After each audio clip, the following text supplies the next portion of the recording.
안녕하세요. 구도환입니다. 이 강의에서는 환경운동과 생태 전환을 주제로 4번에 걸쳐서 여러분과 이야기를 나누어 보겠습니다. 먼저 첫 시간에는 시민환경운동에 대해서 이야기해보고, 두 번째는 생태적 대안운동, 세 번째로는 생태민주주의, 마지막으로 생태 전환에 대해서 살펴보겠습니다. 자, 그러면 오늘 첫 시간에 시민환경운동에 대해서 함께 살펴보겠습니다. 먼저 환경운동이란 무엇일까요? 환경운동은 환경 문제를 해결하기 위해서 사람들이 조직적으로 벌이는 집합 행동을 말합니다. 좀 더 좁게 정의를 한다면 환경 문제를 해결하기 위해서 사람들이 사회제도 밖에서 전문적으로 벌이는 조직적인 활동을 말합니다. 환경운동 조직이라는 것은 환경 문제를 해결하기 위해서 전문적으로 활동하는 사회운동 조직을 말합니다. 자, 그러면 환경운동은 언제, 어떻게 일어날까요? 환경 문제가 생기면 어디서나 환경운동이 일어날까요? 반드시 그렇지는 않습니다. 환경 문제가 어떤 환경 재난으로 나타나고 또는 환경 사건, 사고 이런 것들로 나타났을 때 환경 문제에 대해서 사람들이 인식하면서 환경운동이 발생할 수 있게 되는 겁니다. 그런데 여기서 우리는 환경 문제가 왜 생기는가 하는 것을 살펴보는 것이 필요합니다. 많은 사람들은 기계 문명을 중심으로 한 공업주의가 굉장히 발전하고, 그 다음에 그 이윤을 중심으로 모든 것들이 거래되는 자본주의가 발전하면서 환경 문제가 굉장히 심각해졌다, 이렇게 이야기를 합니다.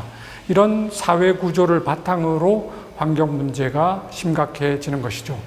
우리나라에서는 1960년대 경제개발계획을 추진하면서 오염이 굉장히 심해졌고, 그러면서 환경 문제가 심각하게 나타났습니다.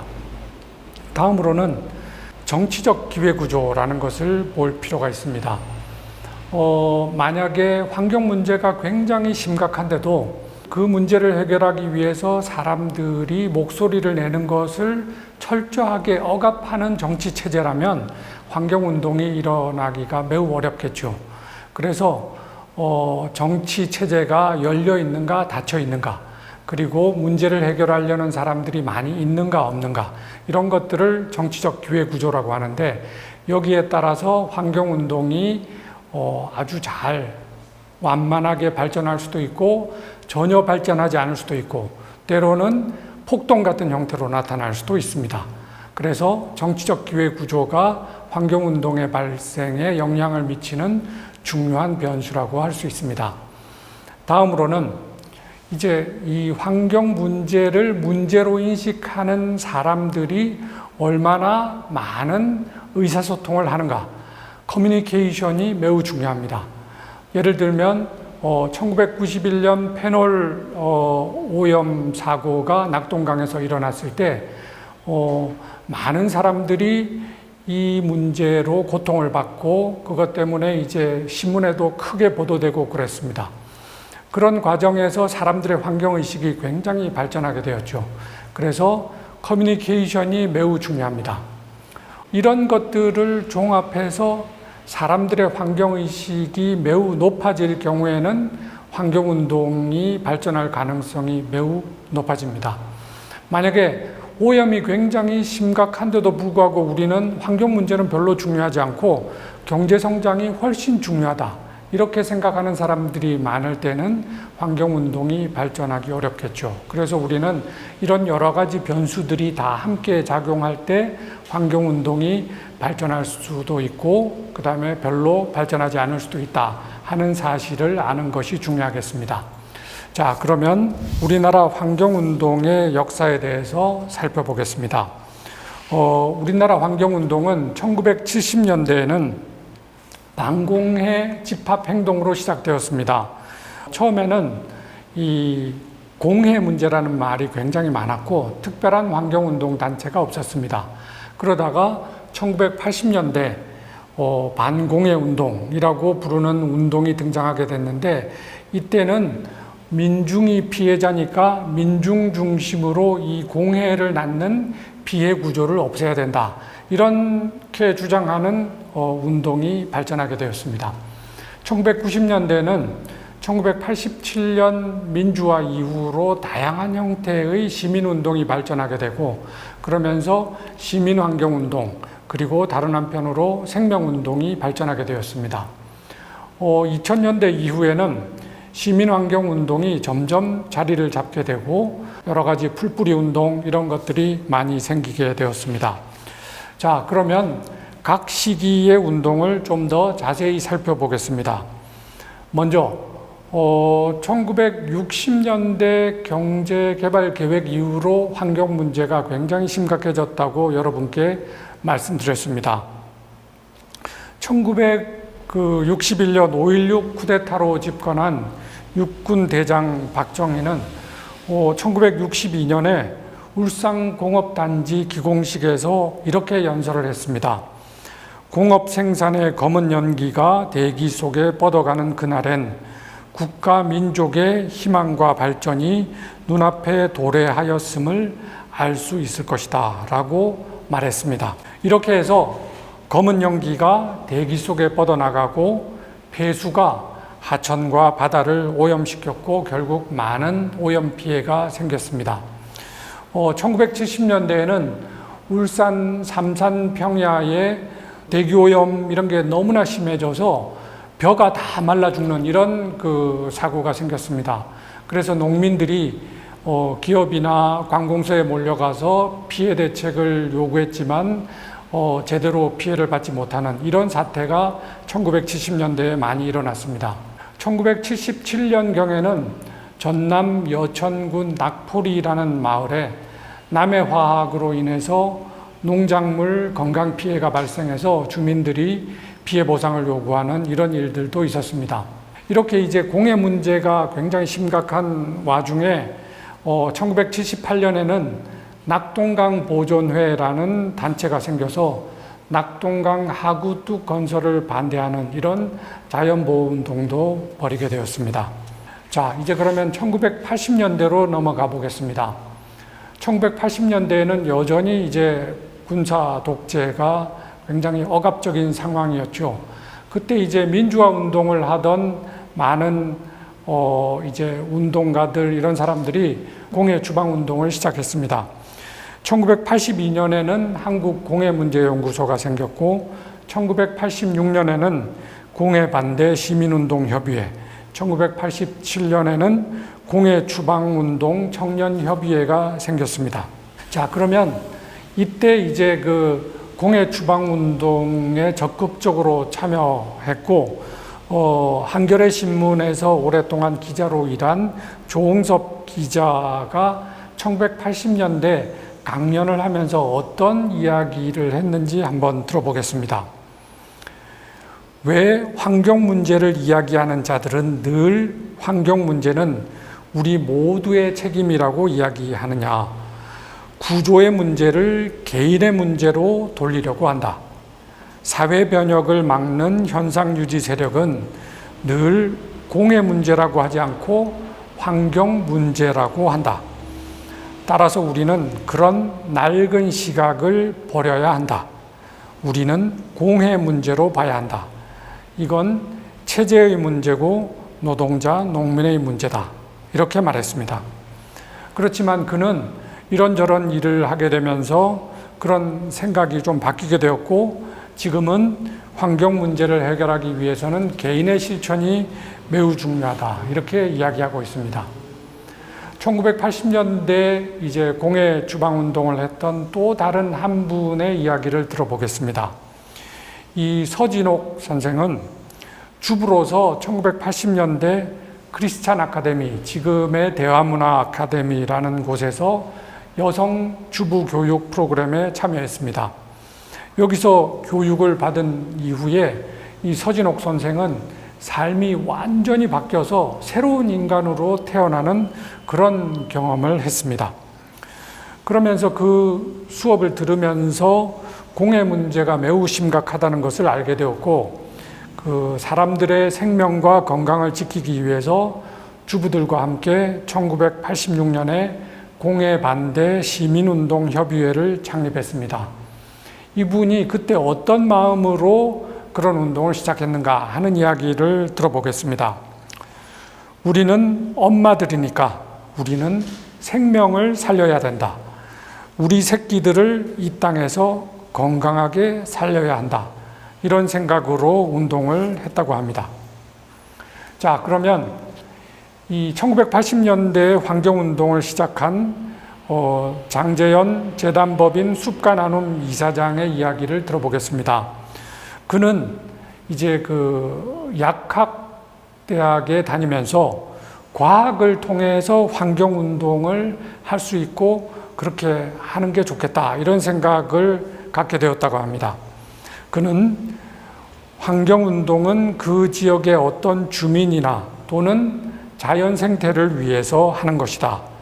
말 못하는 미래 세대, 말 못하는 동식물, 그 다음에 피해 주민 입장에 서야 된다. 문제를 풀려면 법을 바꾸고 기업을 바꾸고 그렇게 하려면 대화해야 한다라고 말합니다. 이렇게 1980년대 공해 주방운동에 참여한 분들도 다양한 생각이나 색깔을 가지고 운동을 했다는 것을 알 수 있습니다. 1987년 민주화 이후에 우리 사회는 크게 바뀌었습니다. 1988년에는 공해 반대 시민운동협의회와 공해 주방운동 청년협의회, 앞에 것은 공민협, 뒤에 것은 공청협이라고 하는데요. 이 두 단체가 통합하고 공해문제연구소에서 일하던 최열 등이 참여해서 공해 주방운동연합이 창립했습니다. 자, 이제 1990년대 환경운동에 대해서 살펴보겠습니다. 1987년 이후로 시민운동이 굉장히 발전하게 되었습니다. 왜냐하면 굉장히 억압적인 독재체제가 사라지고 시민들 중심으로 새로운 시민운동이 발전하기 시작했고 환경운동도 새로운 시민운동, 새로운 사회운동이라는 그런 관심과 부각을 받으면서 시민 환경운동이라고 부를 수 있는 그런 형태의 운동으로 발전하게 되었습니다. 그러면서 이 담론이 전에는 민중, 공해 이런 담론이 중심이었는데 시민 담론, 그 다음에 생명 담론, 그 다음에 생태 이런 이야기들이 많이 생기게 되었습니다. 그 다음에 이제 저항적 운동에서 저항도 한편 하면서 시민들의 참여를 이끌어내고 그 다음에 정부와도 대화하면서 정책을 바꾸는 이런 형태의 운동으로 바뀌게 되었습니다. 그 다음에 이제 회원들, 회비내는 회원들이 모여서 조직된 회원들을 중심으로 이제 운동하는 이런 운동이 등장하게 되었고요. 그 다음에 정책 과정에 참여하는 이런 모습의 운동도 많이 등장하게 되었습니다. 이 시기의 주된 이슈는 생활환경 문제, 그 다음에 자연환경 보전, 반핵 문제, 국토 정책에 대한 문제 이런 것들이 주된 이슈가 되었습니다. 이 사진은 지금 오비 맥주를 쏟아버리는 시위를 하고 있는 장면입니다. 1991년에 페놀 오염 사고를 일으킨 회사가 두산전자인데 두산그룹의 계열사인 오비 맥주 불매 운동을 하면서 지금 맥주를 쏟아붓고 있는 장면입니다. 1991년에 페놀 오염 사고가 굉장히 큰 사회적 반향을 불러일으켰고요.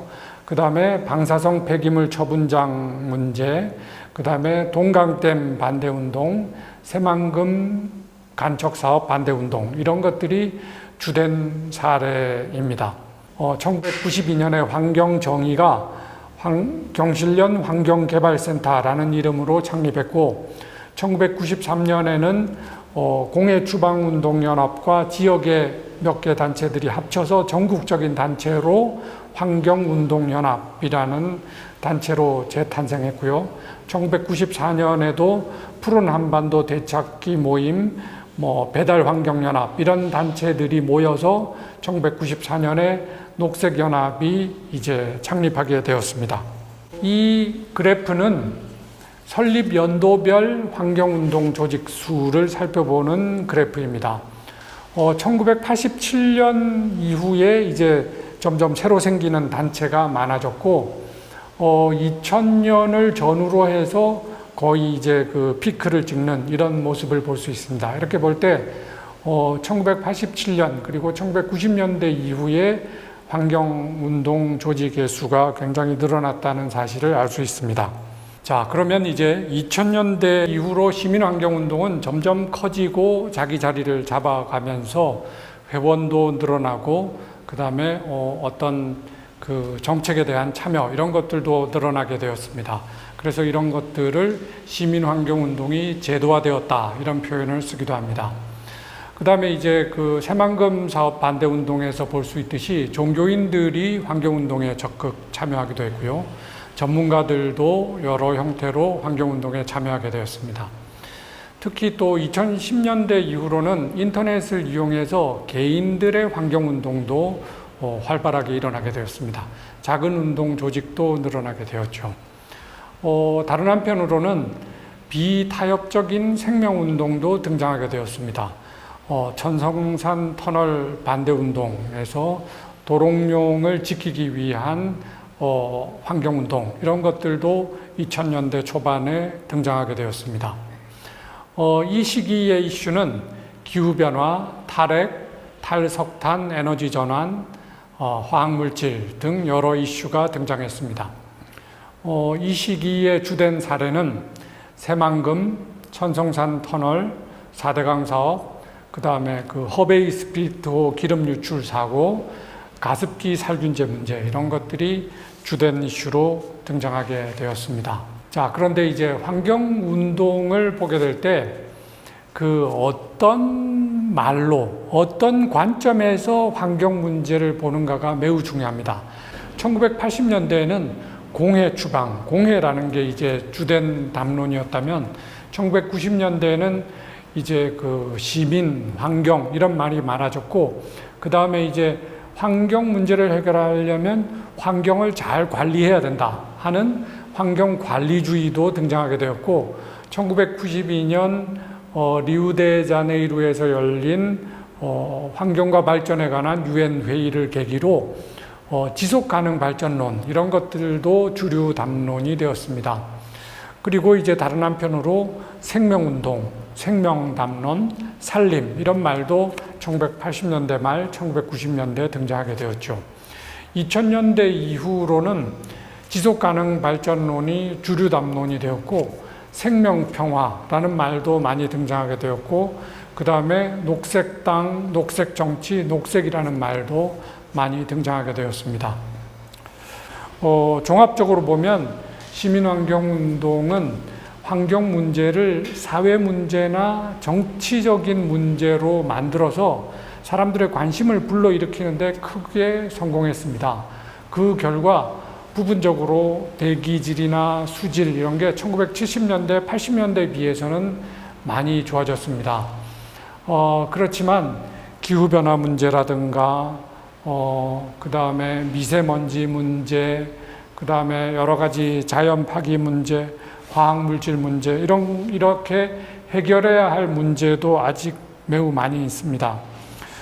그렇기 때문에 이제 환경운동은 이런 그 사회 구조를 근본적으로 바꾸어 나가서 녹색 생태 중심의 그 전환을 이룰 수 있도록 뭔가 새로운 관점에서 기획하고 실천해야 할 것으로 보입니다. 이번 강의는 여기까지 하겠습니다. 다음 시간에는 생명운동을 비롯한 생태적 대안운동에 대해서 살펴보겠습니다. 지금까지 들어주셔서 감사합니다.